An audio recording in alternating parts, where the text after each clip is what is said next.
In a world where podcasts run wild, only one stands out from being solo budget.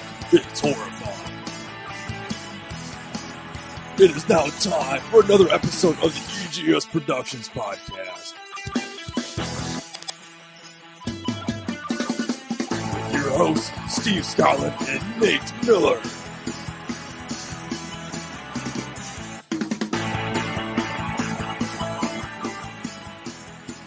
What's up, you guys? It's me, Nate, from Everyday Gaming Society. And Steve.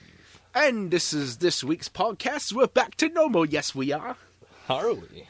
Apparently we got a British accent of some kind. I got done watching the London film, and oh shit, there goes me phone. Watching the London Film and Comic Con mashup video on YouTube. Yeah, those are pretty awesome. I wouldn't even say just the costumes, just how many famous people that they get to come and do their con, to help sponsor their con. Well, they had a lot of famous people, like, amazingly, just hanging out on the floor with the cosplayers. I found it really cool. Or what it seemed like on the video. It could have been something to where... It could have been something pre-planned, but... Pre-planned, or they had them in a I back like room. to think that they just hung out regularly on the floor. You know what I mean? I don't know. I have a whole big respect for cosplayers. It takes a lot of hard work, dedication, just to get the suit or whatever you're cosplaying as right, to do it correctly, but you have to go out in public and to display yourself like whatever you're going as. You can go as a human centipede for... Human centipede. Human centipede. No, I haven't seen a cosplay of that yet. The thing is with cosplayers, like in American-type cosplayers, there are the traditionalists where they like to get dressed and take over the persona of that person for the whole entire day. They never break character. But there are those cosplayers that are just out there to like be goofy and have fun, which is great. You know what I mean? It's cool to have that kind of freedom. But in Japan and China, for the Asian cultures of cosplaying, it's basically like a taboo if you break character, like if you're cosplaying. Like, you are solely that person for that day. And if you break character at all, you're an asshole. Start going for major joints. You've shamed your family. Start breaking your kneecaps and moving up all the way to your wrists and then your neck. Slowly breaking body parts at a time. But anyway, we're back this week, guys. Yeah, it is just back to you and I. We're not at a con. We're not at a comic shop. We are in a very cold fucking room in the office now because it is now 20 degrees outside. We're back in the old storage closet with Billy Club's S&M gear and possibly a ball gag hiding here. With the lava lamp that it is really bad at lavaing right now. Actually, that's not a bad lava lamp. It's clumping really bad. It's still lavaing. Yeah, it's just I don't even know how old that oil is. That oil in that lamp's older than me, probably. No, it's cool. Shut that on the stove and turn it on high. Yeah, let's not. You ever seen one of those explode? No, I haven't. They're cool shit, dude. Are they? They actually like the liquid inside catches fire. Oh yeah, you want to do this upstairs in the kitchen? Yeah, come on. Perfect. No, let's not. Well, let's add it to the arson and fires that's happened this week in fuck, Lapeer. Yeah, I guess if we want to get warm, if anybody's in Lapeer, they can just go hang out downtown Lapeer in front of the old Pix movie theater. Hell yeah. It's so sad, the historic... You know the apartments? Okay, this is the story that's coming out of the news so far.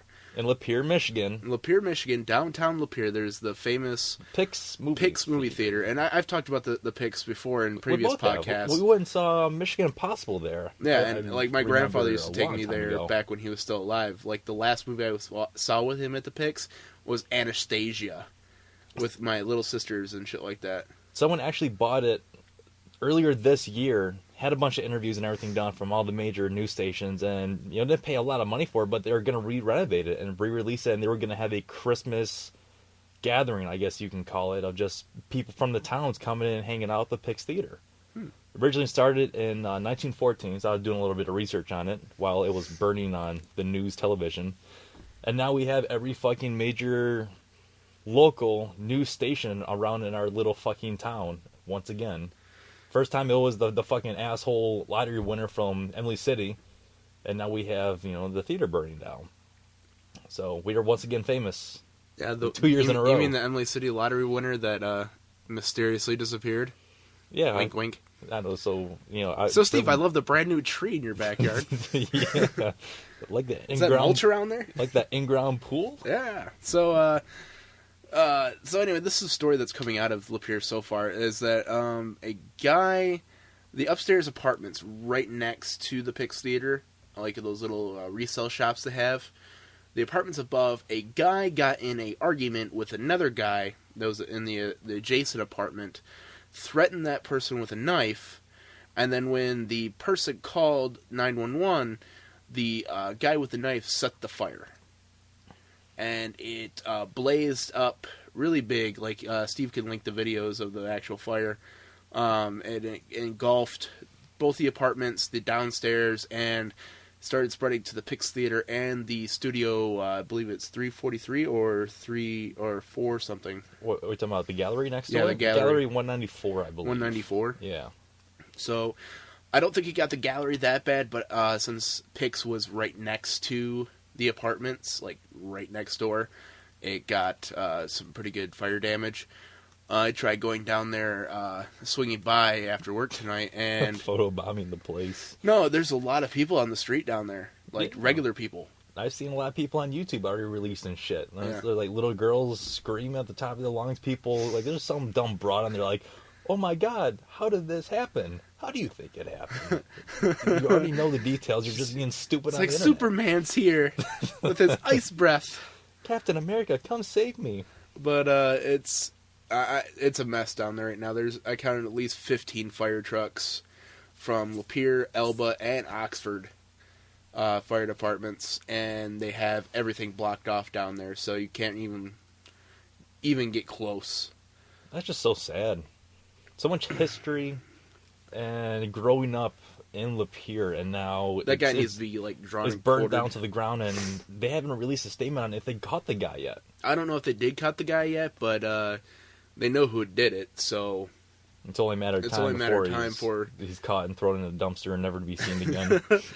Well, the thing is, like, it's a historic piece of Lapeer's history, so that guy is not going to be getting leniency at all at court at all, unless he's like completely mentally insane. Even then, they're like, "Oh, you get the electric chair." Yeah, because we have that in Michigan. You never know.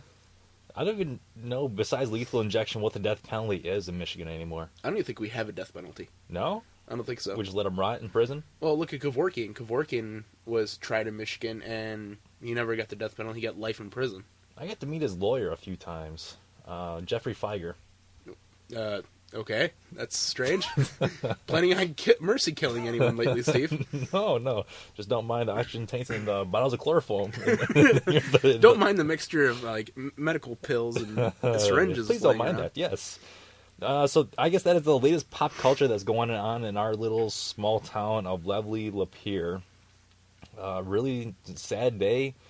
20 to 25 people were evacuated. Nobody got injured. Nobody died as far as what this report is saying as of, say, about 11:30 when I last uploaded it on Tuesday. So I'm just really hoping that nobody got hurt. But this spawned from a knife holding up. Well, it started with an argument with the two adjacent tenants. An argument, yeah. One threatened the other guy with a knife. He called 911, and in the midst of the calling to 911, the other guy set the apartments ablaze. Not knowing like exactly why or how he did it, but he just set them on fire. That's a Grand Theft Auto move, and it seems like I don't want to say get up video games again. Here we go. I don't want to say that they are, but a lot of reports are already saying from some of the videos that I've seen on YouTube about kids stealing cars and trying to get the feel of like in the game and stuff. Let's say, I know we've all been there. I had this feeling the other day. I was driving in the car. I was like, man, what I would just love to go as fast as I can to smash into somebody and beat the crap out on the side of the road, but I can't. You're very angry. I have a lot of problems this week. But no, it's just a lot of these videos, a lot of these articles are linking to video games. Then when you have a video game like Grand Theft Auto 5 that comes out, and you allow kids that are so young, their minds have not matured yet, what do you think they're going to do? Although, when Grand Theft Auto came out, you and I were playing the first one at a young age, which probably did not help our mental stability then that you much. just like basically top-down shooter. You shot people and you fired on their cars. You still shot people and killed them. So, it wasn't graphics to this extent, and it just, I don't know, it just seems like a thing that the news is going to jump on, and it's going to happen. Just give it time. But anyway, enough with local news and depression. Now we're going on video Let's game go depression. On to global depression and news. Do I talk about video game depression, about the Xbox One? Pretty much fucking useless until you take it online and update it from the day one patch. Yeah, you're probably going to be sitting there for like a year. So you guys are pretty much going to be sitting there doing nothing. And like Nate said, it's a paperweight. It's a $500 paperweight that you guys are going to buy until you hook that shit up and get it from the day one patch. I wonder how big the day one patch is going to be. It must be like the Wii U, like 50 gigs. It takes up half your hard drive instantly. I can imagine it taking like a full day It will, because days. imagine how many people are trying to download that from the servers. Yeah, it's going and to be plus tough for a the month. 360 servers are still going to be up, so it's going to be kind of laggy. Yeah, it's going to be really interesting to see how it goes. And I mean, shit, I don't know if you had any problems with it, but Grand Theft Auto 5, I just hit a glitch where I cannot play story mode anymore. I haven't had that problem, but when I first installed it and uploaded all the patches and stuff, it took me a good 2 hours. It's ridiculous. As soon as you go to the loading screen, you can hit A real quick and go from story to online. I have to do that. And then I can try to transfer over to the story mode, but I can only play as Trevor for a little bit, and it'll pop up, and then it'll say disk dirty, anything like that. So I'm doing a bunch of research, and it pretty much is saying when you're playing online, something like that, and you go and shut up, even though it's just through anything, it will still mess up your save file. So you pretty much have to restart.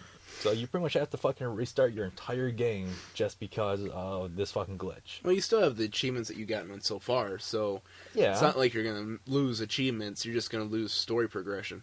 Oh, exactly. But if you're, let's say, 40, 50, 70, or 90% of the story completed, and you're looking for that 100% of... Isn't your stuff backed up on the cloud, or no? I don't do it on the cloud, no. I don't have anything actually backed up on the cloud for my Xbox. Not even my profiles. I have my profile at least backed up on the cloud. I got my pictures from my phone and shit like that backed up on the cloud. No music, anything like that. No videos, nothing. All that stuff can be easily accessed through the internet these days, fucking YouTube and everything. So since we didn't get to video games in the previous podcast because a lot of long-winded drunken stories, Yes. I'm going to bring up some older articles that we didn't get to that I wanted to talk about. Since we've talked about South Park's Stick of Truth, guess what, boys and girls? It got delayed again from December 10th to March 4th, 2014. Well, 14th. 14. yeah, I got the glitch there. It is interesting to see how many times that they've gone through and delayed this project. Have we lost count? I have lost count. Has the internet lost count on that article that you know of? Well, according to this article, that the guy that even wrote it saw Matt and Trey being actively disdained for the whole entire backlog of bullshit that happened out of this game during a panel at SDCC. Isn't that San Diego Comic-Con? San Diego Comic-Con. This is a huge joke and a funny thing of waking it. It's enough so that most fans scream after all the December release date was revealed just over a month ago, and now it's being delayed until next year. But have they went and said in that article if it's going to be, like we talked about, a TV series or it's going to be a video game still, or how they going to do nothing it? on that. But Matt and Trey did give this statement. We always wanted the game to feel like you're actually in an episode of South Park. Getting the game up to the crappy standards of the show has been a real challenge. And we're excited to say it's taking way longer than we thought it would. Well, that is a nice way of putting that you guys are really not focused on your game, more focused on the TV show, which is well, great, the thing is, Matt and 'cause Trey are not video game programmers. No. They're story writers. the voice actors. Yeah, they're not. They're when THQ bit the dust and it got picked up by another company, and then that company turned it over to another company. It's the whole entire Sega suing the shit out of Gearbox all over again for sending out their game to a third party when they wanted Gearbox to make the game in the first place. You know, I mean, they have no control over it because they gave them the go-ahead, but it's a lot of money tangled up for Trey and Matt. But it's also a lot of time eaten out of their day because they still have to oversee the entire project to make sure it goes in the right direction. I'm sure they have people that are employed to do that, but that's their baby. It would be like if we release something through EGS Productions, through a game developer, through another YouTube channel, we have to still oversee another person's work and make sure it's done right because it's our name going on it. True, very true. But going with that, Skyrim comes to Minecraft 360 and a new mashup DLC. Nice, so we got another skin pack coming out. Yep, so Skyrim comes to Minecraft. Okay. So now you could do your old medieval type shit for Minecraft. I wonder if they'll have a dragon with what's it called? The Dragonborn. No, it's like yeah. Sandman's a coming. Snap to a Slim Jim. Where he's they modded the head of the dragon with Macho Man Randy Savage on it. Right, I remember seeing Macho that. Man's a coming. What was the saying that they copyrighted and bought? Fuck, I cannot remember what it was. For Macho Man Randy Savage? No. The game itself, like in every fucking title or every fucking video for that game had that one saying like "Hortata" or you know what I'm talking about, right? The Hiroshima. God, I know what you're talking about. It's not hoorah, but it's like God, what is that? It was everywhere. Now I can't even fucking think about it. Fustura! Fusrata! That's the saying. That's what it is. That was the one that we kept on hearing and getting annoyed at. And how do we find it? We found it by the fat guy punching his computer screen. It was almost believable until he pissed his pants. It was just, God, the internet is so wonderful. YouTube is such an amazement. You can sit there for hours and do fucking nothing. That's why I wish I had a job where I can sit there and do nothing and watch the internet and try to find talent. Which I didn't know. Have you ever saw the dubstep remake for Pumped Up Kicks? And the one black guy was like doing a bunch of breakdancing, I guess is what you call it. I don't know. You mean b-boying? B-boying? That's what they call it. Sure, b-boying. Yeah, I guess he was b-boying, as these kids say these days. Or I think that's what they call it. I could be totally wrong. Well, anyway, he was dancing just like pretty much Michael Jackson, but I don't want to say better because Michael Jackson fans will hate me. Dancing very, very well. This was doing better than him now. Yeah, well, talent... Well, jackass, you fucking asshole. Well, he got picked up... because he's dead. Yeah, well, yeah, that's why I said you fucking asshole. He got picked up by this talent agency, and he, I guess, is doing very well. Now he's on all those commercials as a breakdancer, and he's rolling the money now, so, good for him. Another person that was found on YouTube, so... Congrats to him. I'm really glad that he found his way and found his calling on YouTube. So, props to him. So, how you liking Lego Marvel Superheroes so far? So far, I like it. I haven't been doing a whole lot. I've been caught up with Grand Theft Auto, trying to do some storyline videos and some pretty neat stuff in the campaign.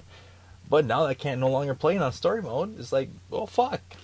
Well, that's good for you, but European listeners, sorry, but the game got delayed till November 22nd. Oh, they have to say why? The game is scheduled to release current on regen systems and the Wii U on November 15th, as well as the PS4 on November 29th. This isn't the first Xbox launch game to suffer a delay. Peggle 2, it was also originally planned to be ready for launch, but pushed back to December. Oh, no. Oh, God, no, not my Peggle. But Lego Marvel Superheroes promised to bring these characters and vehicles and actions of Marvel's re-owned universe to the world of Lego Build and Play Adventure. It does not give us a specific reason why it was delayed. It's just been delayed. I'm assuming it got delayed because of the console release that is going on this month with Xbox One and PS4. So I'm assuming that's why it got delayed. They're probably just going like, fuck it, we might as well not even ship the 360 versions until we actually ship the Xbox Ones and PS4s. Yeah, I think, man, if I was a game developer right now, I wouldn't be shipping my stuff over there this much time in advance. They'll fucking hold up the shipping truck and rob the truck just like Modern Warfare 3. Yeah, they never caught those guys. No. To any of those guys who robbed the that is the truck, perfect fucking crime, man. it's like rob me like an Xbox One and send it to EGS Productions. Yeah, right? Oh, I got something cool to bring up about the Xbox One and tech news. Bought me an Xbox One? You shouldn't have. You're right, I shouldn't have. I didn't. Dick. Borderlands 2 is going to have some short films coming out and launching next month. Borderlands Cooperative is going through with 2K Games, as they have announced it, and it's going to be a bunch of students, and Borderlands is going to be hopefully called Tales from HQ. There are really not a lot of details on it that I have. I will go ahead and post what information I do have. Your thoughts and feelings on that, Nate? Is it really nice to have this much community involvement, and they're going to go through and show it and showcase it For Borderlands 2? They're going to show what for Borderlands 2? I wasn't paying attention. You idiot. Repeat everything you just said. So, you asshole. Long story short, Borderlands 2 has struck these students to where they want to make short film, and they pretty much gave them the thumbs up. And they go, no, I think it's great. You know, Okay. it's an. They cannot turn anything down because look at this. They already have people doing more and above the call of the video game and the franchise itself with cosplayers, fiction script writers. You know, I mean, why not? You know, I mean, this adds to the whole persona of the game. It's the same thing that happened with the Mass Effect people. You know, I mean, in Halo, like people, like side people alone, nothing to do with the creative universe whatsoever, came up with a bunch of like crazy ass things on the side. You remember those videos that came out to promote ODST, and everyone they marketed it as a actual like footage for the movie. Yeah, like a live action trailer of what everybody was. No, that was first Halo 3. That was first Halo 3 because that was when Chief, I want to say, was shooting across with the cryo tube and everything. But that was when he was running around and shooting people. Oh no, it wasn't even Master Chief. It was a museum with the old guys picking up the weapons and going through and like basically reliving past memories. Right, but they had one before that, which was for Halo 3. It was a bunch of Marines fighting the Covenant. And that's when they had like the Spartan laser and the rocket launcher and like sticky grenades and all that. So and a lot like of people to just took let that. the rumors fly that was like shots from the actual movie. Right. And then they came out later that those were actually just like little snip videos that they made to promote the game. Which are fucking great videos. Which were at the amazing. time. Got sucked right into it. So Looking back at them now, that they're a little, just a little crunchy around the edges, but for the time when that was released, everybody fucking downloaded that onto their Xbox so they can watch it, or just watched it on the internet. Once again, that's why the internet's so fucking great. And since we're talking about great news, Diablo 3 has officially released how many copies they sold across all platforms. Take a stab. I want to say in the million range. It is in the million range. I'll give you that.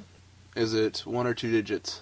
2 digits. 2 digits. So I want to say 43 million. 14 million. Eh. Just 14 million in copies. I'm one of them. Are you one of them? Digitally. Oh, I guess, yeah, digitally, since you did purchase it when it first came out. But that is just the copies. How much do you think that is in revenue? I'm not that smart without a calculator in front of me. Let's see here. So while you go and go ahead and do that. We'll do this right now. So what they did. So is, how much was the base copy? I want to say, let's say $60. $60 times. What was it? 14 million. So it's gonna be $840 million that they roughly grossed. Well, not so let's say minus 10%. Yeah, because you gotta think 10, sales, promotions, roughly stuff like that. Stuff they actually had to pay out to. Then it would be more than 10% if they had to go through and pay. But that's as much as they gross, because it was $3 billion for Grand Theft Auto before they had to go through and branch out. It's still $756 million. It's still a great chunk of money. It's close to $1 billion. So I just wanted to say congratulations to Blizzard. I'm really hoping to go to a BlizzCon one of these days. I was a World of Warcraft guy from the very first one. No, you weren't. I bought you World of Warcraft, whore. No, the very first World of Warcraft on PC. You mean Vanilla WoW? Was it Vanilla WoW? You're not helping your case at all. No. Is that what it was called? Because I was so young. For WoW people, we call original WoW Vanilla WoW. Oh, that's what you call it, Vanilla WoW. Because it was just straight up Orgrimmar and Stormwind. There's nothing else. It was just a Command and Conquer, basically. That's what it was. And then it was Burning Crusades, then it was Wrath of the Lich King, then it was Cataclysm, and then now it's Mists of Pandaria. So out of all the titles, DLC releases, what is your favorite? That's a hard one to say. I mean, I like Cata, but I also like Burning Crusades.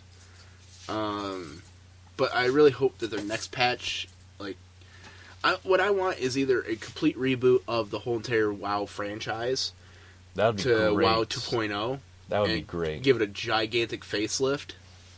Or just an enemy that brings the Horde and the Alliance together to fight against a common enemy.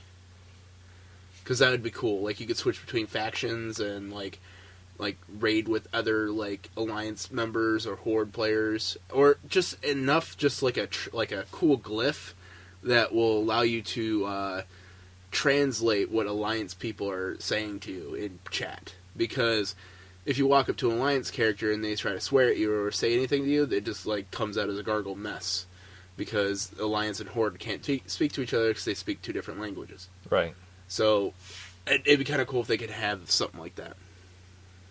I always found it funny. They always incorporated funny stuff in their games where you go and click on the same person 10 times, and when you get to that 10th or 11th of that last time, they go and say something vulgar to you.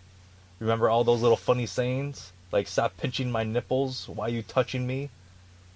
I don't think that got put in until... It was about, World of Warcraft 3. That World of Warcraft. Reign of Chaos. Yeah. That sounds like a patch, not an actual... No, that was an actual game. Here's the... That's what the campaign looked like. So it was just like Command and Conquer. Oh, that I'm not... That's not even considered a real, WoW game. To me, it is, because that was World of Warcraft. World of Warcraft is what World of Warcraft is, and that's like an RPG MMO. Well, now that right it there is a top-down scroller. That's what I was Command talking about. So is that the vanilla WoW, the top-down scroller? No, that's Okay. original functional WoW. So I'm going way back and saying the first World of Warcraft.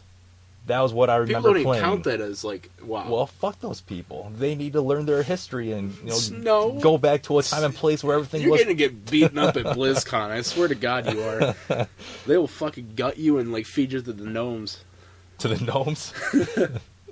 No, I remember playing that like it was yesterday, and that's just a lot of fun. I really enjoyed myself, and I spent countless of hours dumping into that game and that franchise. So anyway, before World of Warcraft. BioShock Infinite Burial at Sea Episode 1 is out. The launch trailer is unbelievably creepy. So, oh my god, it's finally here. BioShock Infinite Burial at Sea Episode 1 has arrived, and the launch trailer is simply beyond words. Seriously, you should watch it. Basically, this is a play off of the BioShock games. It's basically little side snippet stories, maybe 2 to 5 minutes long.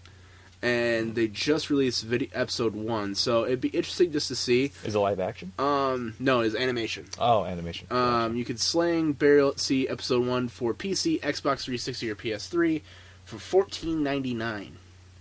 So it is only for the hardcore adventurists. Which they are out there.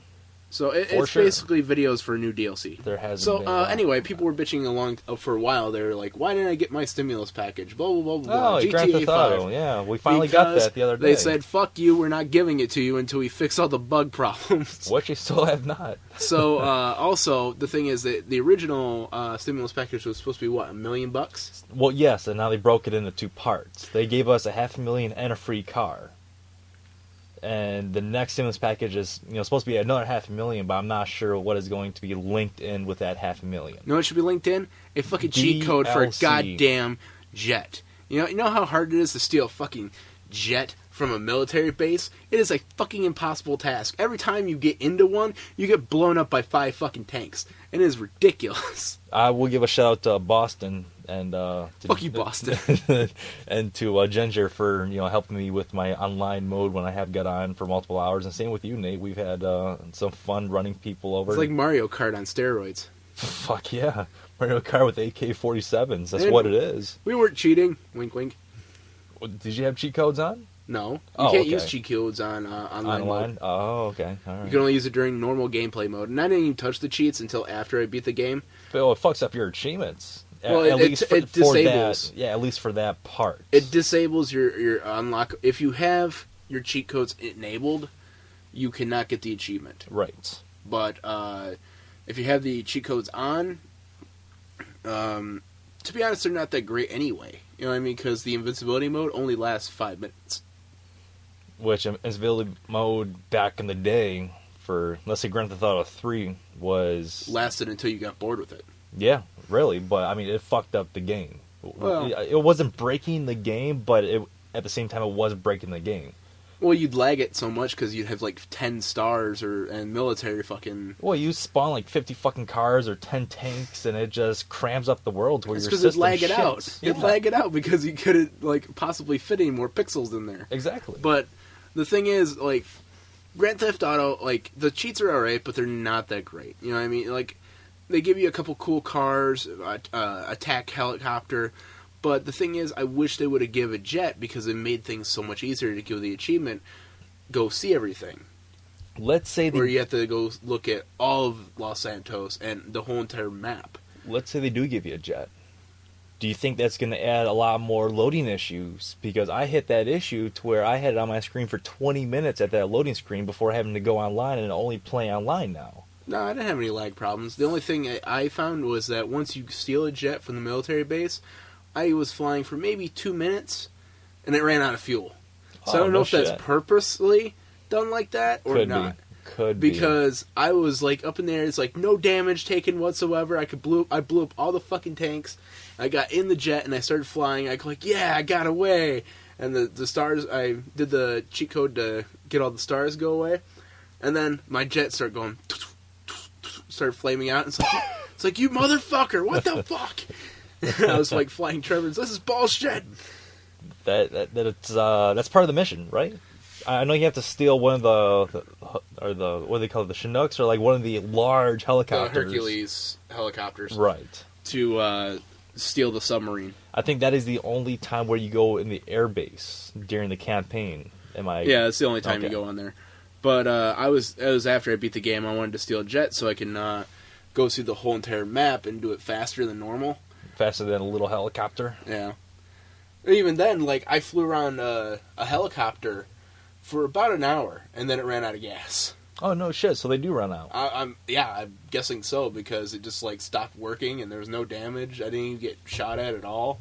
It just stopped. I go like, God damn it. What I find great is now you can call up Meriwether Security, and then you can get a helicopter transport, or you can get a pickup to where it'll fly you to different parts of the map, so... fucking great example. I was in Grand Theft Auto Online yesterday, and I died. Chris and I were fighting the SWAT teams up to 4 stars, and I died and just shut it off and started up today. I was like, holy fuck, I'm all the way on the other side of the map. So you call it in, spend $1,000, you fly all the way over, do a couple missions, make that money back, and you're golden. I love the races, though, in that I got a souped-up motorcycle now, and I'm just dominating and fucking racing. It's me and Ginger. I just like the whole, like, Mario Kart on steroids. You hit the little thing. Like, all it's missing is the blue tortoise shell. Yeah, kind of. And I also, made a Facebook status. I think you commented on it. A lot of people did. I wish NASCAR was like Super Mario Kart racing. It would make it a lot more interesting. I would actually watch it. I know what I said on it. So, we got to talk about this because video games and Black Friday go hand in hand. And Black Friday is coming up soon. I will not be participating in that. You never participate. I'll do Cyber Monday. That's a lazy man's way out. You got to go in there, damn right it dig is. your heels in, like trample a few people, cause some accidents, kill some loved ones for the holiday. I will kill people. You killed Grandma. That's the problem. I will be like that reindeer and fucking run Grandma over and back up over her corpse. just to get in that parking spot and run up into into I've gone out on Black Friday for the past 5 years, and it's just like... God. You don't really save much. You really don't. Like, other than... You're in a line with hundreds and thousands of people to get that one item, to put it on layaway, or just get off the shelf and fucking run to the cashier. Parking lot's a mess. It's just... Fuck. I know you get a lot of great deals, but man, is it really worth dying? Because people die on that day. There's at least 10 deaths due to trampling accidents. I know, it's so fucking crazy, and they show it all over YouTube and all over the internet. It's like, you think they'd fix that now. You know what I mean? They'd fix it to where, like, they'd have extra security standing in front of the doors, and go, like, stand the fuck back or you're getting tased. What they need to do is just put a bunch of mech warrior suits, like fucking armed, just people like SWAT people there with fucking AK-47s or M16s or M4s. You know the Kentucky Derby where they have the horse thingies and the gates drop and shit like that? They need to like let them go through one at a time, raise the gate. It's like, wait till they get 5 feet away and it's like, drop it again, drop it again, really drop it should. again. I can only imagine the lawsuit. Someone gets stuck in that thing, get just like slammed down by the gate. Can't be any worse than someone getting trampled on and dying that way. My but God, at least then man. it's not the store's fault. It's the people's fault. Just armed security, that's what they need. They just, I don't know, every store that I've been in, I've only been Black Friday shopping that I remember fully once. I know I went when I was younger with family, but it was just a pain in the ass, and it's an all-day thing, and it fucking drains you for days after. Yeah, you get great deals, but man, it's not worth it to me. Shit, no. I'll probably send my sister with some money, because I want to go... I want to get new shoes. So do I. I need new shoes. Yeah, I need them badly. I want, like, stylish shoes, though. I don't. I want, like, fucking rugged, like, shoes that'll last me for a while. I'm just talking, like, Converse. Converse? That's stylish to you? I've never owned a pair of Converses. I never have. Should own some DCs. They're really comfortable. I have owned DCs, and they are a great shoe. I've also earned, or also had, what was the other popular skateboarding shoe? Orions? No, or it wasn't. Oasis's? No, it wasn't that. Didn't they pick up on a Halo shoe, or was that DC that picked up the Halo shoe? No, that was an offshoot brand. There's DC, there's Orion's, or not Orion's, but Oasis or O'Brien's. Elements. I think they're Elements. They're called Elements. Vans. That's what they were, Vans, yes. Okay. So, earned a couple pairs of Vans. But those are the hippie versions of shoes. They had a Vans store in, what was that one rundown mall off of Door Highway? Like right off of Door Highway. It's still there. It's the Cortland Center Mall. The Cortland Center, yes. I remember I had my... Go there to get shanked and buy drugs. Yeah, I remember. It wasn't that time, but I did buy a pair of Vans from that store previously, but I had my old computer, and I had a wireless adapter that I was buying for and all this shit, because, wireless was just getting huge, and that store got robbed. Like, 3 people run out of the store with shoes, and security is trying to find them, and it's just, they got away with shoes, but it's not the most popular place if you want to go shopping around town here. Shoes. So anyway, I'm going to talk about a couple more articles, and then we're going to go into random shit. Random structured shit of some kind. Should we just bring tech in right now? Hold on. Yeah, let's go into tech. Alright, cool. Tech news. Are you going to take the first article? Implanted Bluetooth chips gets under hacker's skin. If Tim Cannon wants to check his temperature, he doesn't need a thermometer. The biochip is surgically implanted in his arm and does it for him, transmitting data real-time via Bluetooth to an Android device. The implant is about the size of a Bic lighter, and dubbed the Circa 1.0, lives between the skin and muscles of Cannon's left forearm. It's basically a biosensor to tell, like, your heart rate, your temperature, and so are we location, GPS, Big Brother wants to spy on you. Are we really going to start to implement this in small children and people at some point, do you think? I wouldn't be surprised. What Schwarzenegger movie was that where he took a picture of his retina and made clones of himself? It was called The Sixth Day. And what they did is they scanned a picture of his retina. Wasn't that the one where he has to fight the evil forces of hell? No, you're talking of like End of Days, or you're talking about the one where he was actually in hell. Yeah, End of Days, actually. Yeah, that was the one where he fights the forces of hell. Yeah, that was End of Days, but no, the 6th day is where... Satan brought his dog back with technology. So he pretty much is fighting him own self, and it's pretty weird to see two Arnold dudes on the screen at once, but... You see it all the time in Terminator. Well, yeah, in Terminator. John Connor, come with me if you want to live. John Connor. So anyway, this biometric chip is supposed to be ready for normal, like, everyday people's use, but it's supposed to cost an estimated $500. And it is safe to assume it will not be covered by your HMO. Is it safe to assume that it's healthy for your body to put Well, why not? shit They put pacemakers in people's bodies. They put all this other shit underneath people's skin. People do, like, for piercings, to do body modifications and stuff like that. Yeah, they do, don't they? So why not a biometric chip? Because it's electronic. So is a pacemaker. Yeah, I mean, you can't go through metal detectors or, like, go to a microwave where you piss yourself and forget your name for a half an hour, maybe. I don't think that actually happens. I'm sure eventually they can make a non-metallic biosensor. You know what I mean? It's only a matter of time. I'm sure it's the technology is already there. No one's willing to invest in it. Yeah, it's really going to be interesting. It'll be very interesting to see how this is going to take off, and if one day it will be covered by insurance. Maybe when we're old and gray, if we make it that long, it might happen, but I don't know. It'll be like Life Alert. I've fallen, I can't get up. They monitor the G-forces of you hitting the ground. I'm going to dispatch a response team. Yeah. Well, Get the crane, this fatty went down. He's not type A or type 1, so we'll just let him lie there for, a few minutes. He'll be fine. So there's on the BGR news network, there's a controversy going on in coming up soon. I don't know where this is going to be deployed yet, or deployed. It could be either New York or Los Angeles, but they're already talking about making unmanned drones a part of everyday life in the bigger cities. I have heard that. For police monitoring and national security. Yep, I have heard that. They're not like the normal Predator drones that people think of as soon as they hear of drones. They're basically like 4-bladed helicopters that are about the size of probably what, like a mini moped? Size of this table, maybe. Yeah.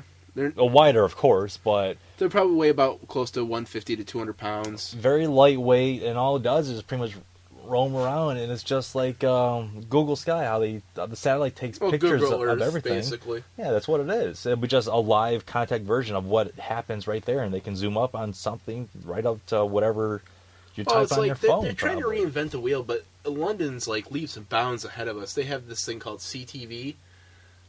Basically, there's a camera on... there's 5 cameras on every corner of every street. Oh, that's why you see so many drunk videos of people falling down in the UK, because they have cameras everywhere.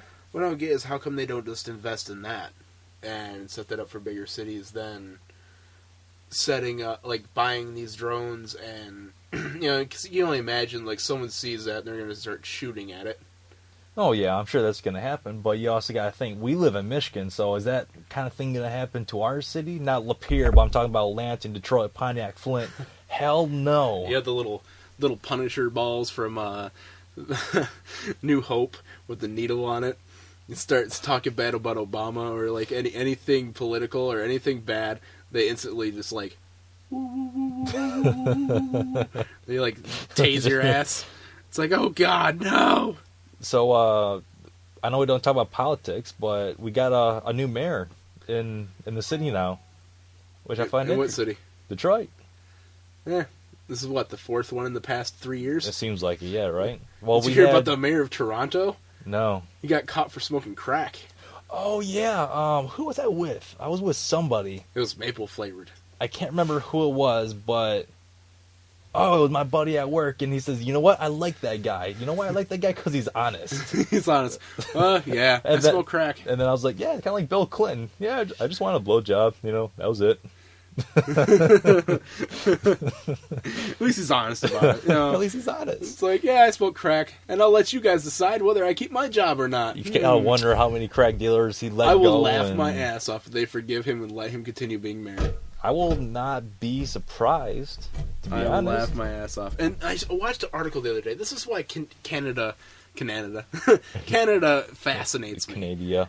A American journalist went there to cover some political stories, and inside the Hall of Commerce, basically where they do the law writing, town records, stuff like that, they had a person giving out free flu shots.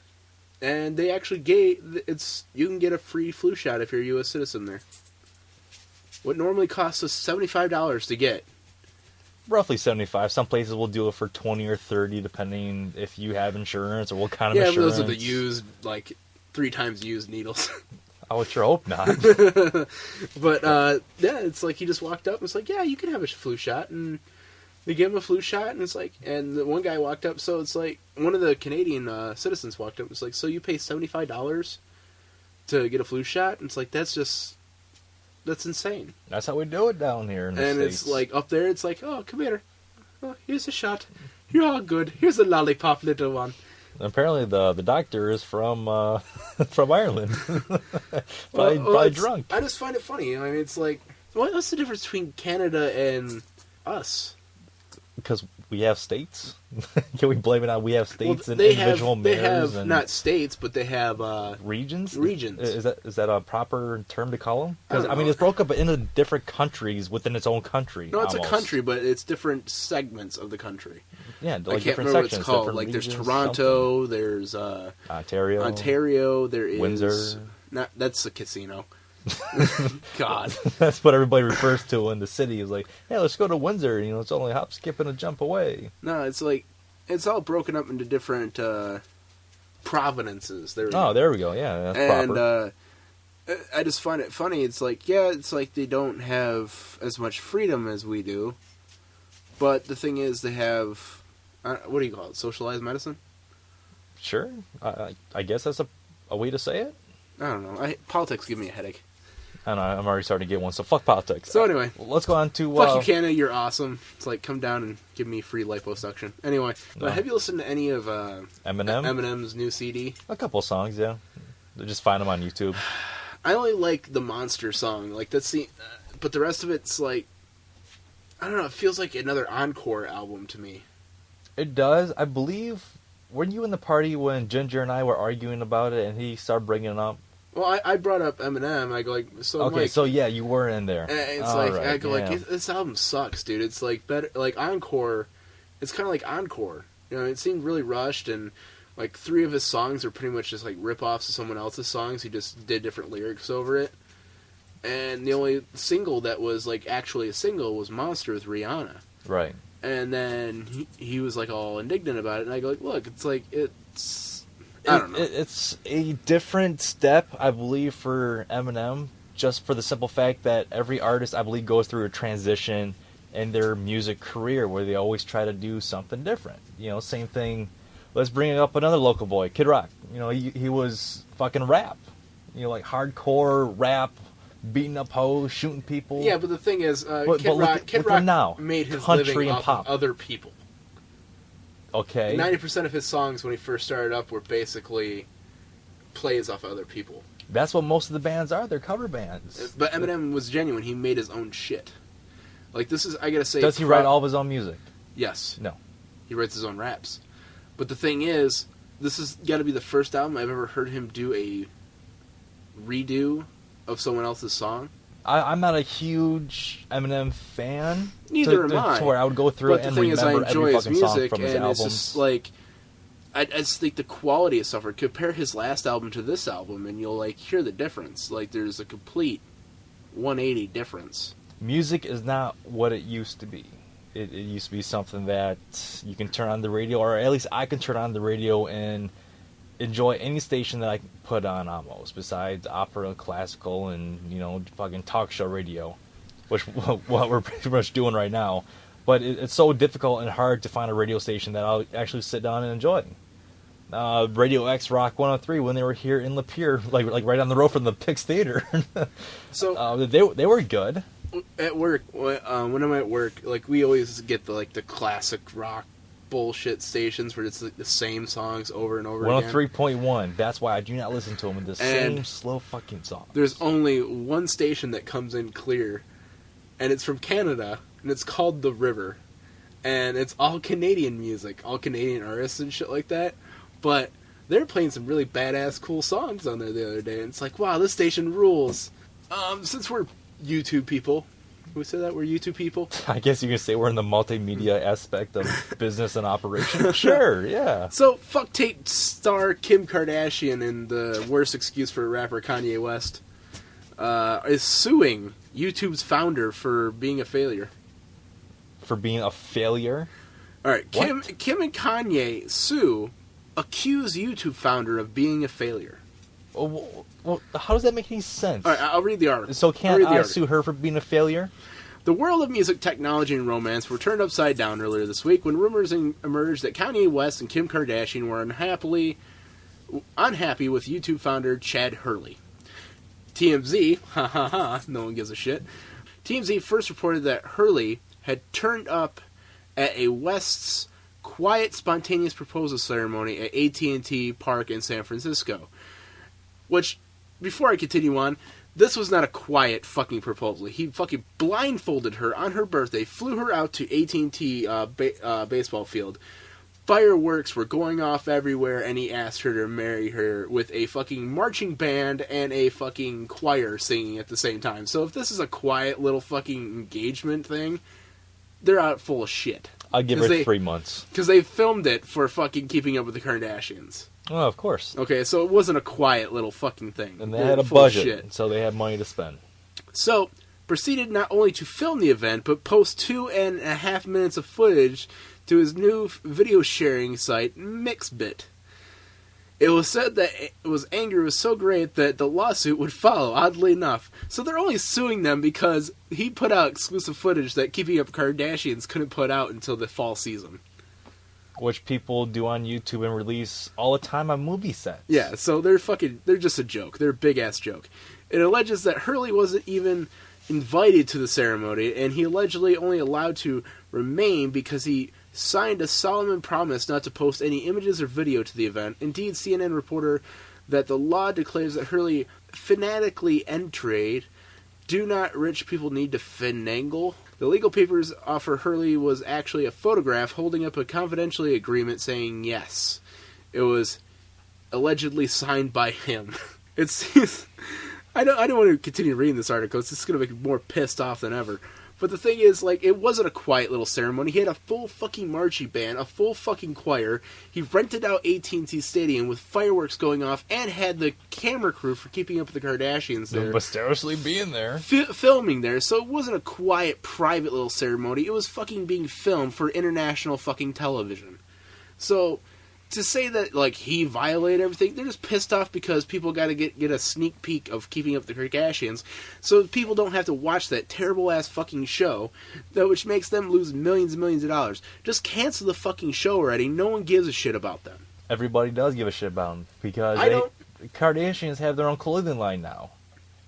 Yeah, they have their own fucking clothing line. They got famous off of fucking Fuckstar tapes, and they're only famous because their dad... Father...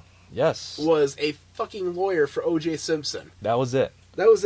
And then one daughter makes a sex tape, and then all of a sudden, oh, hey, let's go ahead and, make your own TV show and get paid millions of dollars in sponsorship and have our own perfumes and now our own clothing line. It's what were you famous for to begin with? Oh, yeah, you fucked a fucking famous baseball player, basketball player that was totally staged. It wasn't a legit sex tape. It was a professionally made sex tape. I haven't seen it, so... it's professionally shot, dude. Okay, so... She's wearing makeup and everything. There's lighting. Okay, it's not a fucking regular sex tape. It's a fucking full production. I thought it was a rapper or something. I thought it was an NBA basketball player. She married an NBA basketball player for, a fucking month? Because the media wanted them to get married, and then she divorced them after a month. Yeah, it's I can't wait for the Kanye West and fucking Kim Kardashian wedding. You know what I mean? It's gonna be the most ridiculous, stupid thing ever. And I give it about 3 to 4 months. That's what I said. If that. Yeah. And then they're going to fucking break up. And what the fuck is the point of watching it? There's no progression. It's just her being a slut on TV.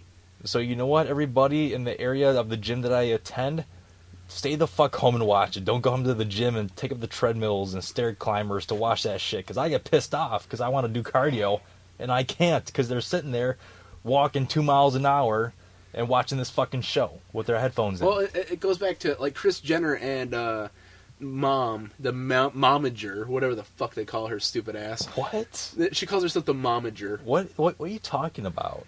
Fucking Kim Kardashian's mom is the manager for the Keeping Up with the Kardashians The momager? show. Oh And my God. She calls herself the momager. Okay. She's not even famous, at all. She only got rich because of her husband's money, and once they drained him dry, they came up with Keeping Up with the Kardashians. And this is why I'm bringing it up, because her and her husband, I can't remember his name. What's his name again? No idea. They're They're not famous in my book.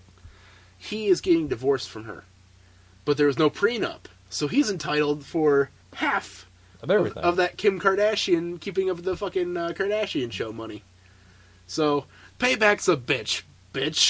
I had something I was going to say about that, but you know what? I'm not even going to bring it up anymore. I don't want to talk about it. We're going to leave it at that. So something new and something within the tech. There's something new. Yes, something with Bill Gates is You fucking asshole. Bill Gates is prioritizing Okay, what do you cut me off for an article? Bill You better Gates get is the shit right. how do you spell it? How do you say it? I don't Prioritizing. I don't even know what you're prioritizing. There's an Okay, or. I don't even know what you were saying. Prioritizing planetary internet access before malaria research is a joke. Okay. When Bill Gates co-founded Microsoft early 40 years ago, he had an idea to put a computer on every desk before the 1990s. Sure. Eventually, his concept came to fruition. Since he stepped up as own CEO of Microsoft in 2008, he has turned his full attention in saving lives and eliminating poverty throughout the work, financial donations of Bill Gates' Melinda Gates Foundation. Facebook, Mark Zuckerberg, is the 21st century version of Bill Gates. Blah, blah, blah, blah, blah. Fuck that guy. A brash, determined captain of industry and sucks complete dick. Yada, yada, yada. Yada, yada, yada. Yada, yada, yada. While Gates appreciates what technology can bring developing countries, he views Zuckerberg's mission as far less vital than the mission of the Gates Foundation. Gates Foundation is whether providing internet connectivity for the whole planet as internet.org. Process it more than important than coming up with a vaccine for malaria. So basically, Zuckerberg is saying that... The Facebook dude, Zuckerberg. The right? Facebook dude is saying that it's more important to come out with malaria medicine than it is to have globalized internet access. And Bill Gates is telling him, you're a joke. He made his money, millions, billions, probably in fortune from his Facebook thing that he did in college. So you know what? He can say whatever he wants. And now he's in the spotlight and in the turmoil of everybody and their opinion. So that's the one thing about getting famous and being out there. Once you go and say something, just like us, if we go and we say something, we get that retaliation through our fan mail at egsproductions@hotmail.com. Well, the thing is, I understand where they're both coming from, but the thing is, Bill Gates is the number 2 richest guy in the world? Probably, something like that. And Mark Zuckerberg's probably not even in the top 30? He was successful at making something great, which, in my opinion, which will be dead. Has. Which will be dead in the next 5 years. Next 5 years. It'll be dead. No one will care about Facebook in 5 years. There'll be something else for social multimedia. It's going to be something else, just like YouTube. YouTube's going to be around for probably 10 years, but it's going to change to something else. I don't think YouTube will ever go away. Honestly, I hope it doesn't. I think something will eat up YouTube. I don't think so. It covers the full spectrum. They never made it one-sided. You know what I mean? If it was one-sided, I could see something else coming in and taking over. But YouTube is a creative medium where anyone, all the way to the 2-year-old, all the way up to the 90-year-old, could post a video on anything they want and make a channel and make money. Talk about anything they want. They made it so broad and spectrumed that they didn't make it a one-sided thing. It's this is only about this topic or this topic. No, they made it completely wide open to anyone that can make anything. And I appreciate them doing that, but who owns them? Some douchebag. Google. Yeah. And what Google wants? Money. And they're making that money. That's right. What was it, like $43.3 billion last year? That they ripped off of people and their off hard of just work. adware, ladies and gentlemen. Not anything else, just adware. Yeah. So they're making a gigantic pot off of advertisement alone, and you're only getting, what, 2 cents per view? If you're lucky. If you're lucky. Like 2 cents per half a cent per view on an ad, maybe. But anyway, so this Microsoft employee gets this gift from Microsoft, and it is a white Xbox Herpes? One. What? Yeah, it is white herpes. So anyway, so what's going on is this white Xbox One is being sold on eBay right now from this Microsoft employee, and 100%, this is what I love, of the sales and proceeds will go to Wounded Warrior Project. So far, the bid is up to $11,300 and still has 5 days left to go on this. So They put a cap on it? No, there is no cap. So right now I can enter in $11,400 if I wanted and be outbid and take a picture and be all happy and then watch me get stuck with the bill. Just go up $1 and watch it never changes. No, please, someone else bid. Make another fake account. You have to claim bankruptcy. Yeah, it's going to also receive 1 year live account. Each copy of the first party bundle titles is going to go through everything. Dead Rising 3, Forza 5, You Need to Stop Farting. That's not a title, that's going to Nate. Killer Instinct, Project Spark. Killer Instinct. That is my my workout bench that you are ripping ass and rubbing all over the place. You fucking disgusting bastard. Rubbing my itchy butt all over it. You can wake up with pink eye next time I work on that thing. Nate? Oh. Eat it, bitch. Holy fuck, I can't eat it. It's so clumpy. Right? Tastes like chicken. Yeah, you go talk about something. So anyway, let's go to movie news. My eyes are burning. Birds. What thing? Seriously, that is tainted. Whatever you ate was rotten. Death and disease. Death in a bowl. One quick thing. Pestilence. So, what Apple is now reporting on working is a curved iPhone. Not a lot has been talking about it, but it is just rumored that the iPhones would be released the second half of 2014. A curved iPhone? A curved iPhone. And why? Probably, isn't the Samsung, isn't that curved on the end? They're kind of curved in a way, a different shape. I don't own one, so I was curious. Maybe it's just a way to be something different. Maybe it's just a way to have that humping capability to where they can share files and shit. I don't know. You got mail. Yeah, somewhere. Oh, it's on the floor. So that's all I have for tech news and video game news. Do you want to go ahead and... one real quick. No. Tech. You died. McDonald's is thinking about and pondering on the 3D printed Happy Meal toys. So, yeah. I thought for a minute they're going to oh yeah, did you find out that the McDonald's is actually taking away the dollar menu? Are they? Yeah, they're stuffing the dollar menu. Those cheap bastards. It's no, where will I get my McDoubles for $1? Where will I ever be able to fart again? At least we still have Taco Bell for the 50-cent menu. The Watch, dog it's a food. trend. Once McDonald's takes it away, Burger King will take it away, Wendy's will take it away, and so will Taco Bell. You gotta think, if they do take it away, they won't be losing that much money. They'll be gaining It'll more still money. be the same garbage food. That's right. But for a lot more money. So let's go ahead and talk about movie news. Movies on the big screen. So I guess Thor 2, there was a Easter egg that was at the end of the... Yep, I went and saw it in theaters. How was it? Good? It was good. Good. Good. Okay. Nothing to do with Avengers at all. Which is good. Well, besides Loki being they the brought villain. up the New York thing and stuff like that, and Loki, Sure. how he likes to change into different people, pretend to be them, and they're trying to sneak out, and Loki, spoilers anyway, jumps up and he goes oh, so I should wear a disguise, right? And he's yeah, how about this? And he transforms into Captain America. It's oh, it's like baseball and apple pie and God bless America.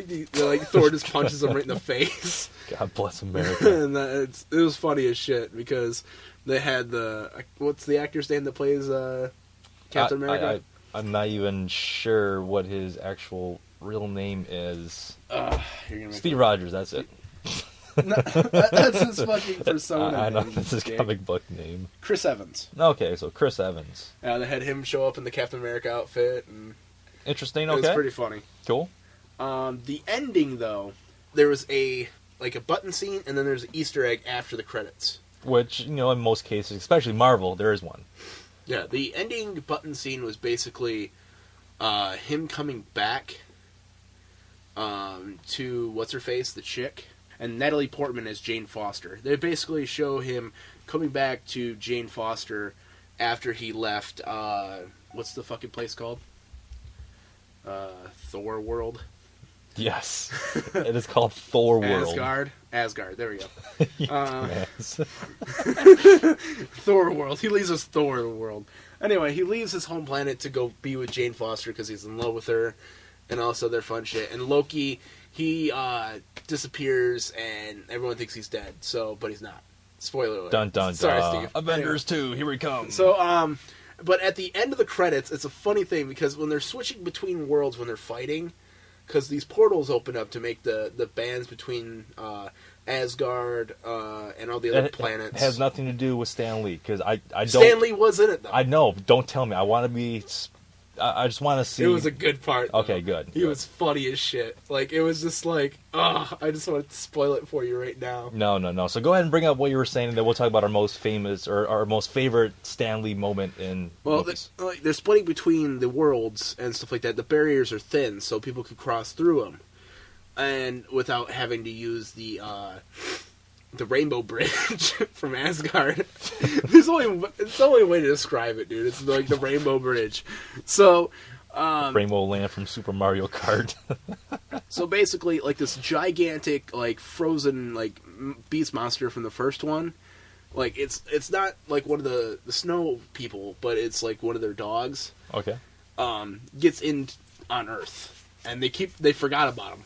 So at the end of the credits, it's him running across this parking lot, chasing after these birds, trying to eat them. It's so cute. It's funny as shit. It's just so random.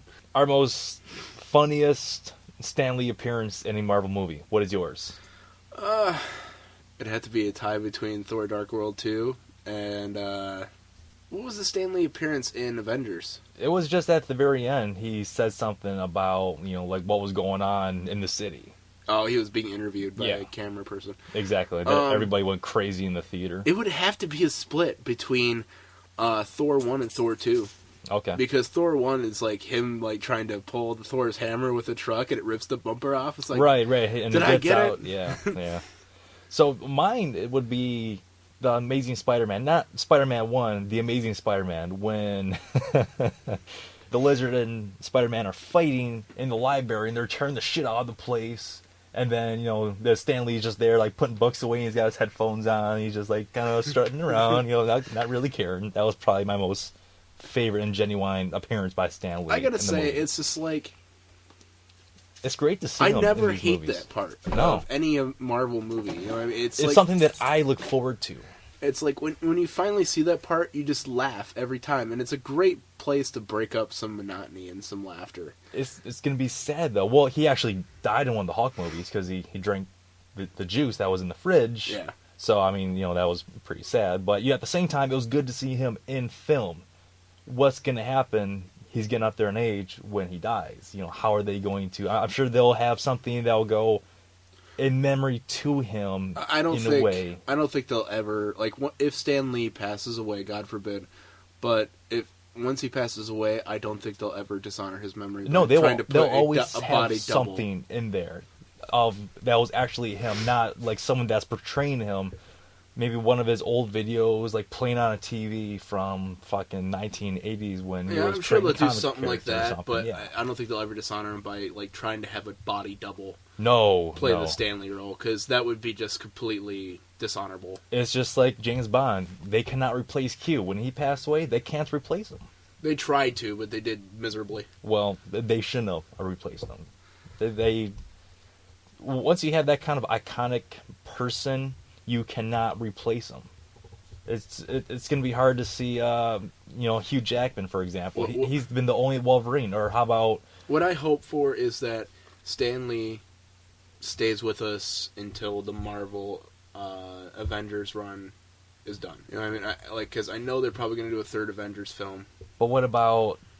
I don't know, it's going to be fucking years from now. It probably won't happen, within his lifetime. But Avengers, or Marvel and DC, I should say, when they get their clash of movies going. Yeah, but that would be interesting. DC doesn't really have a spokesperson or a face for DC. Right. Like Marvel, everyone instantly thinks Stan Lee. So, but DC doesn't have that, so it won't be really something that should be in there. You know what I mean? I can see, though, which would be a great scene if he is around. Whoever the head top guy, DC, whoever, created the most characters, most iconic characters in DC, him and Stan Lee sitting there talking, like drinking coffee. That would be fucking amazing to get that scene together. What thing that I would like to see is that all his superheroes, all these famous actors that play his superheroes, would be in costume sitting around Stan Lee. That's what I would be thinking. Maybe if they show him like he actually died in the movie, and like they show a gravestone, have all the characters. Maybe that can be an Easter egg. Well, all the characters will be there watching, hovering, just looking over his grave. Yeah, like every character that he's ever created that shows up in costume. All the famous people show up in costume, and that would be great. And do that shot. That would be a cool shot to do. That would be great, and that would be a way to maybe end Stan Lee being in any more Marvel movies. But I think there's always be a connection with Stan Lee because Stan Lee is Marvel. Stan Lee, I don't even know how many characters he created, but almost every character that I love in the Marvel series, he's created all the greats of Marvel. Everybody and every kid knows, at least, one person that Stan Lee has created ultimately. Yeah, he probably created it with people, and there's people out there that have not got the recognition as much as Stan Lee, but, like you said, Stan Lee is a spokesperson right now for Marvel. DC, it doesn't seem like they have it.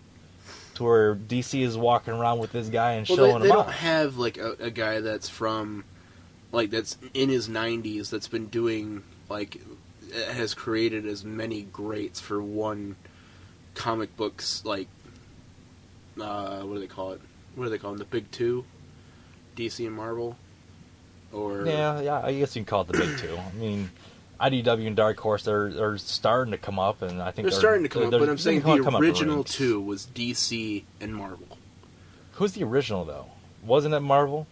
The original, there wasn't someone that worked at Marvel went to create DC. How DC unfolded? I watched a documentary on how DC was created, and it was because Marvel was doing a lot of the smiley face type. Like characters, and DC wanted to branch off and do more vigilante type. Right, and that's when you got Batman. And you got Batman, Gotham City. Like you got, God, just so many freaking amazing people. But the thing is, they don't have a spokesman like Stan Lee. Stan Lee's always been there. He's always been working the cosplay crowds. He's always been working, not the cosplay crowd, but the con circuit. You know what I mean? He's a legend that has grown throughout the con and comic book universe. But the thing is, like, we need to get off this topic because this is kind of like eulogizing a guy that's already alive. Yeah, exactly. Yeah, we'll have a sad podcast when he does pass. but the thing is, it's great to see him in movies. I hope he stays around long enough to see the Avengers come to fruition and like everything that he started cinema wise. Where I'm getting at, there's so many people that we haven't seen that he has created. That's the hard part. Yeah, the Avengers is touching on more and more of people. The cinema side, you know what I mean?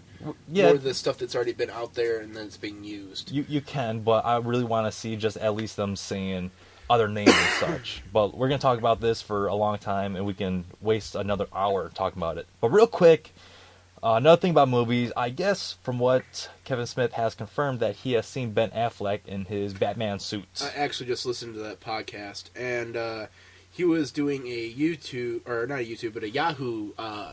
sit down for Man of Steel, like pushing the Blu-ray film for Man of Steel, And at the end, the creator of Superman beckons him over, and he goes like, "You want to see something cool?" And he shows him Ben Affleck in the new bat suit. And Kevin basically said that he popped a boner instantly. And it's nothing we've ever seen before out of a bat suit. It's no longer that persona of just all black. You know what I mean? It's something edgy and brand new. We've never seen this type of suit done on a Batman ever before. And he did promise that there was no nips on Batman. No nipples. Do you think that they're going to go back to, like, Adam West blue?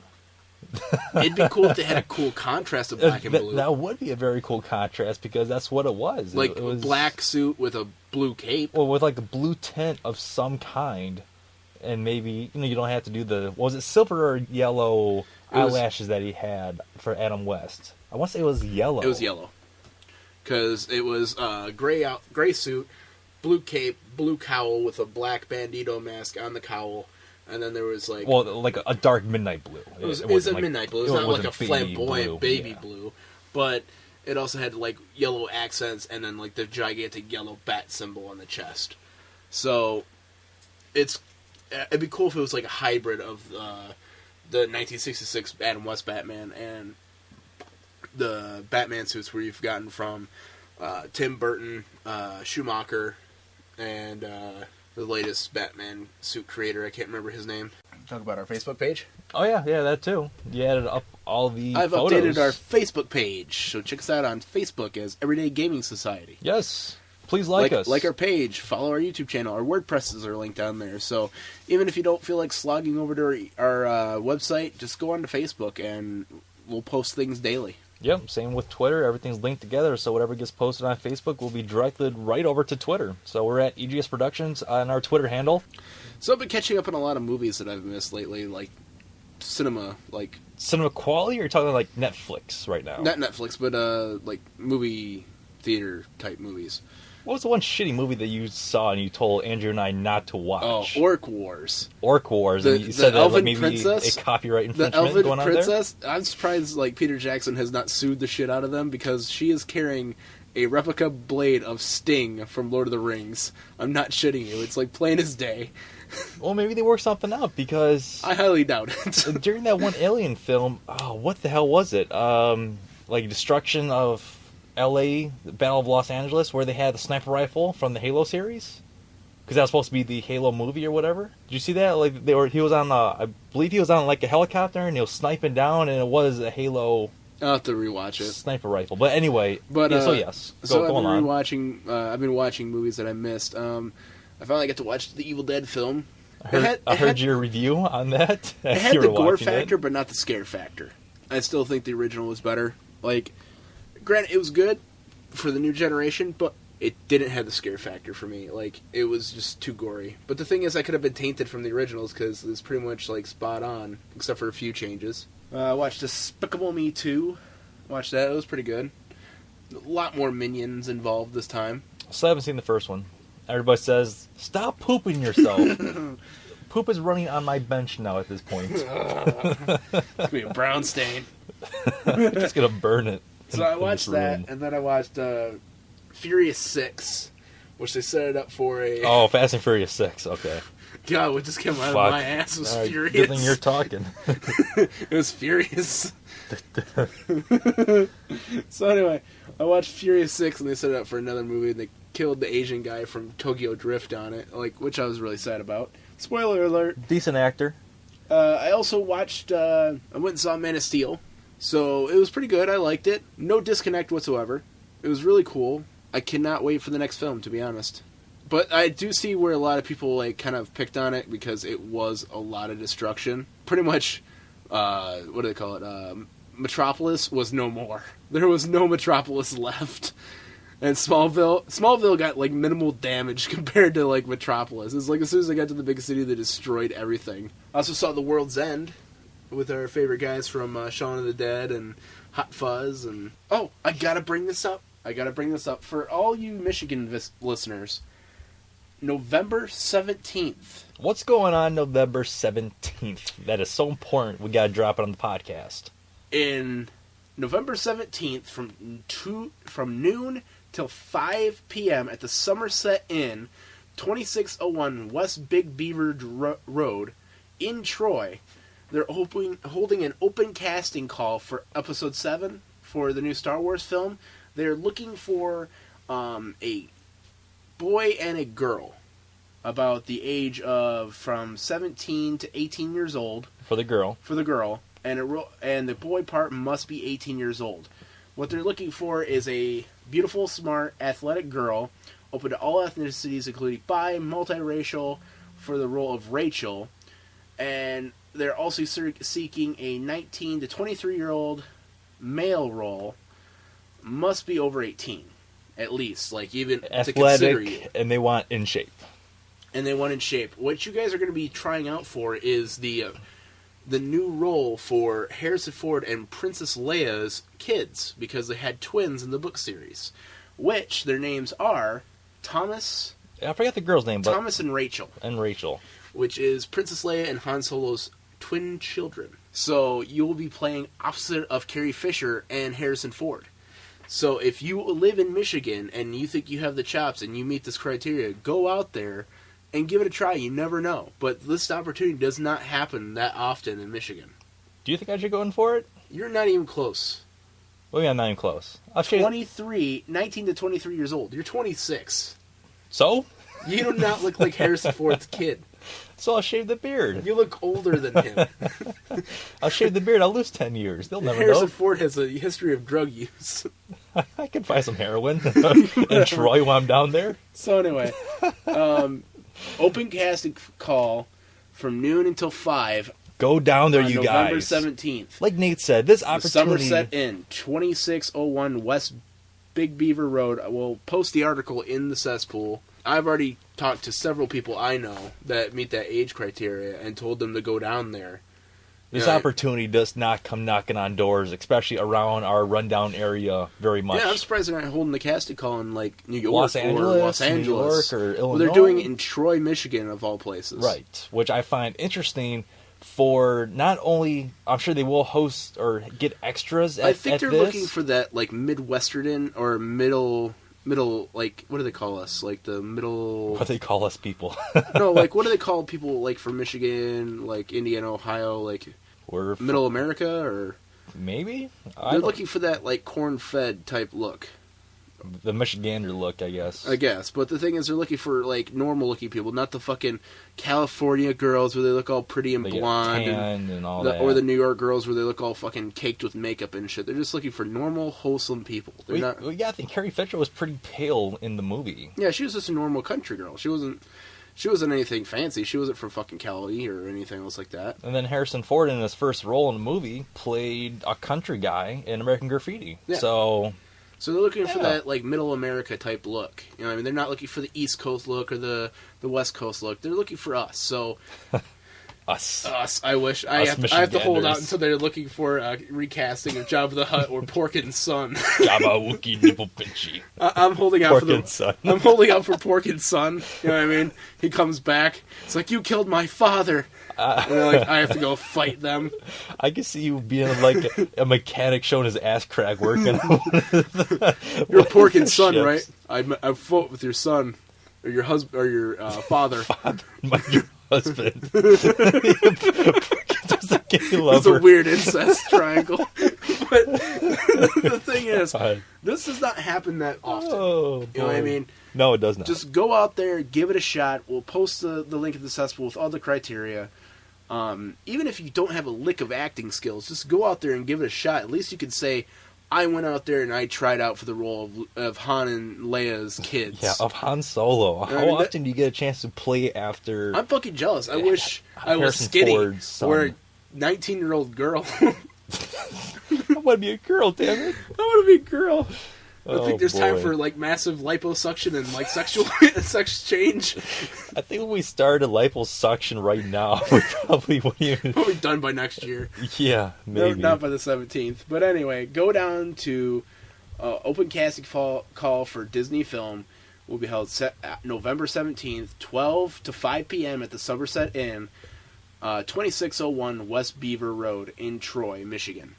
So go down there, give it a shot. I feel anxious. Like, I want to go down there and do it. I just want to go down there and interview people. Oh, that would be interesting to go down there and just talk to people in line, because people are going to be wrapped around the door, see what they actually know about Star Wars trivia. Yeah. That'll be very interesting to see who actually knows stuff and who does not. So you know who you're trying out for, right? You know the history behind Thomas and Rachel? Do you know what they're from? Who they are? Whose kids they are? Well, I would... It's like, I have no idea. Well, I'm going to school you before you go in there. Then they're going to... They're Han Leia's kids, bitches. They're going to go They inside. fucked and had kids. They're going to go inside and they're going to say that some fat man or some skinny man are harassing people outside. We'll be throwing the handcuffs. We'll get our TV time, It's like, for do sure. you think you had the balls to play Han Solo's kid? Do you? I think I had the balls to play like Chewbacca's kid, the obese one that stays at home and still lives in his parents' tree basement, but The one that eats all the scraps off the table. eats all the bark. He's mentally disabled. God. But seriously, I'm gonna hold out for the hope that they'll recast like Jabba the Hutt or Porkins' kid. I think if they recast Porkins' kid, I will start I will go out there and I will do it. I'll start a Kickstarter to try to get you to fly out anywhere you need to go and try out for that role. That would be fucking hilarious. Try out for the role of Porkins' kid, a fucking Spice Spider, but a traitor from fucking Even Bespin. if you have no chance of getting the role, I still want to send you out there to do that, just to It's see like, that I throw my fat ass in a jumpsuit and go in there. It's like, Oh oh my god, I got a problem here. I can handle it. I want to see that. So if you guys want to contact Nate for talent work, EGS Productions at hotmail.com. Yeah, I totally want to be there. You know, it's according to Disney News, they announced that we'll be releasing. No word if J.J. Abrams will be there or not. I don't think he will, because it will be just the casting agents. You know, why would he be there? I think he would have enough faith in the casting agents, being J.J. Abrams and his great back in movies. You never but know. yeah, you never know. He could just show up. Could just show up and go like, hey, like, I'm not playing around. I need to find the right people for this fucking role. Exactly. Because, like, to be honest, like, this first film is basically going to be passing the torch on to the younger generation. Which could be, you know, because people... Thomas and Rachel, if you read the books, both learn how to use the Force. So they're future Jedi. But if these people get picked up, you gotta think, they're set for a long couple movies. Because, they're set for 3 films, guaranteed. At least, because when they progress in the movies, you know, they're going to get older with the TV, or not the TV, excuse me, with the movie show itself. So it's going to work out great for them. I really hope that someone from Michigan gets it. That would be awesome. I really hope so, too. Or at least someone I know. That way I can at least get, like, a ticket to, like, the premiere. The red carpet event. The red carpet premiere. Show up like Porkins. Show up looking like Porkins. Holding a KFC bucket. We should do that. Walk up to Mark Hamill and Carrie Fisher and Harrison Ford. It's like, remember me, assholes? You're the one that let me down. Remember my father, my husband? You killed me. So, real quick, I guess while we are on the topic of comic books in a way, since Star Wars wasn't a comic at one point, it still is. Yeah, too, it right? still is. There's a long-running Star Wars comic book series. So, The Amazing Spider-Man 2, we got some pictures that are out now from Jamie Foxx and Spidey himself, Andrew Garfield, and of course Gwen Stacy as Emma Stone. Well, actually, vice versa, Emma Stone as Gwen Stacy. But anyway, we got 3 pictures that leaked out from the Times of India, is where I got this website. Oddly enough, I can only imagine where they took those photographs from. But it does not look great. Jamie Foxx's photo, of course, looks nothing like Jamie Foxx because it's all fucking CGI edited for sure. Then you got a standard picture of Gwen Stacy and Spider-Man himself, Peter Parker. And it looks nothing like the Peter Parker. Well, it's the same actor. So maybe it looks completely different. I think it's the sunlight. Maybe that's in his face from the one angle, and then look at Spider-Man here fighting crime with a fucking. Well, it would be New York, right? Yeah, technically. Yeah, technically, kind of. And it shows in the background. Well, it actually is New York, because they made a big deal about making it New York. And then it says in the background the Daily Bugle. So is the Daily Bugle on fire? Did Electro set fire to the Daily Bugle? I just hope they don't fucking make it so goofy. I hope they don't fuck it up like Spider-Man 3. Nothing was worse than Spider-Man 3. Who were we with that agreed that Spider-Man 3 was horrible? Was it Angus and Sparkle that said that Spider-Man 3 was fucking horrible? It was terrible. Like, anyone who watched that film, like, instantly wishes they had that 2.5 hours back of their life. We were talking with somebody, and they fucking agreed with us. We had no idea who this person was, so I can't remember for the life of me. So, other than that, like, I want to bring up this last little video game I've been playing on my iOS device. It's called Tiny Death Star. If you guys are any fans of Tiny Tower, they made a Star Wars version called Tiny Death Star, and, like, the whole entire point is Darth Vader and Palpatine, a.k.a. the Emperor, are trying to find a nefarious way of funding their goal of creating the Death Star. So, basically, you have to build rooms, hire maintenance workers to build all these levels of the Death Star, and then eventually you start hiring people to be part of your group, like stormtroopers, just commandos, stuff like that. Basically, you have to build your own Death Star. It's pretty cool. Is it... Well, I'm sure it's along the same concept of Tiny Tower, so does the game have levels? Because I know it has like levels to a point where it's an actual tower and you put shit in different levels. Well, you build each level up as you go, like restaurants, residential, military. You had a EGS one at one point, didn't you? Yeah, I did Tiny Tower, the regular version. Right, okay. But I just started Tiny Death Star for Tiny Tower. So check it out. It's pretty fun and pretty goofy. I like it.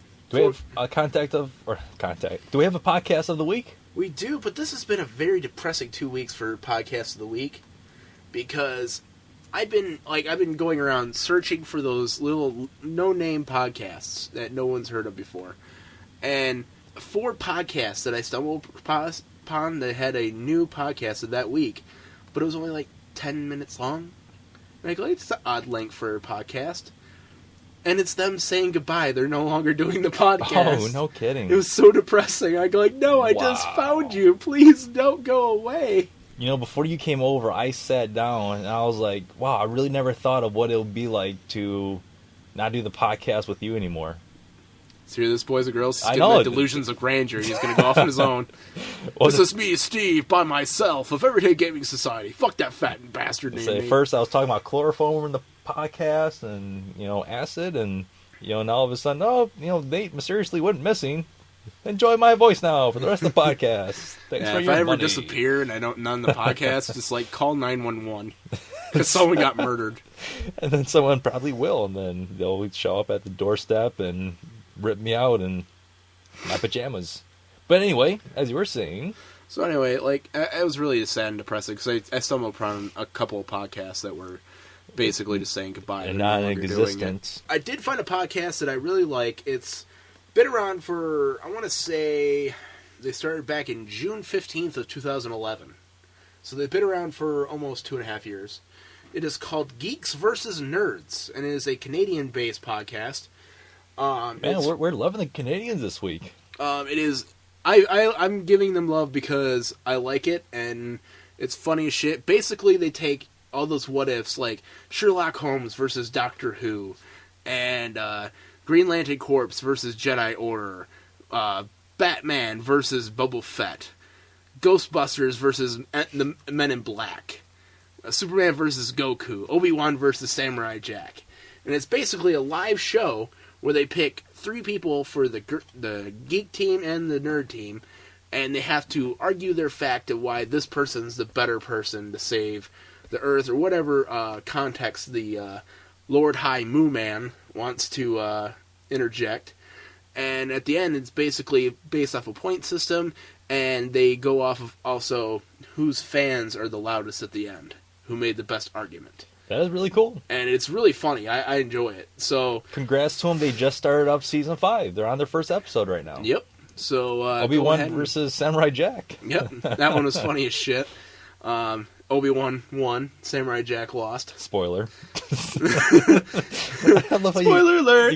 You plug their podcast, and you give away what happened. But the thing is, they have several podcasts they can still listen to, and they come out with new ones almost every month. I want to say Alfred vs. Watson would be a good one for me to listen to. So go check it out. It's Geeks versus Nerds. So Geeks versus VERSUS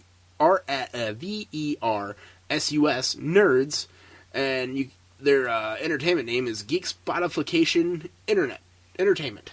Yep, so just go to geeksversusnerds.com/podcast. And of course, versus has to be spelled out, not just VS. They are on Twitter. Go ahead and click the follow. It's going to be geeks_VS_nerds on their Twitter handle. To be honest, I wish they would come to Michigan, or like I want to see if Dennis will let them come to Detroit Fanfare Comic Con next year and do a Geeks versus Nerd show. And they have seasons. Like I said, they're on the 5th season. Every season has 13 episodes in it, so please go there. Give them some love. And if you guys love our stuff, go to EGS Productions for our Twitter handle, everydaygaming.society.com for our website. And our donation is still up for the breast cancer fund for this month. We're about halfway through the month, so please go ahead and please keep on donating. Good job, those people who actually donated. Yeah, it doesn't even matter. Like I said, it doesn't matter if it's $1. I don't think. No. I It don't doesn't think matter you can the do price, 50 cents, but good job for you people donating. You know what I mean? It shows that we have listeners out there that actually give a shit. And we have to, raise awareness. That's the biggest thing. Is we just gotta. We have to save those glorious boobs.